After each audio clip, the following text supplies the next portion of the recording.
In today's tutorial, I'm going to show you how to install the print management console on your Windows 10 device. So this should hopefully be a pretty straightforward process here, guys. And without further ado, let's go ahead and jump right into it. So all you have to do is open up the search menu, type in optional. Best results, you come back with manage optional features right above system settings. Go ahead and open that up. And then select add a feature at the top of this window. And you want to search for print management console.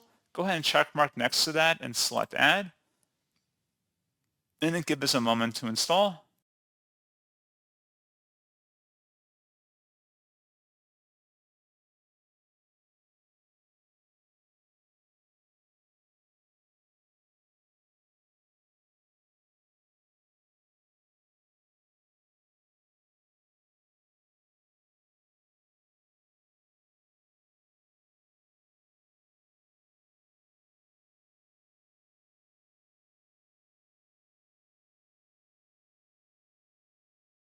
And then it should be added once that's done, and you may need to restart your computer for the change to take effect, and that's pretty much it. So, as always, thank you guys for watching this brief tutorial. I do hope that was able to help you out, and I do look forward to catching you all in the next tutorial. Goodbye.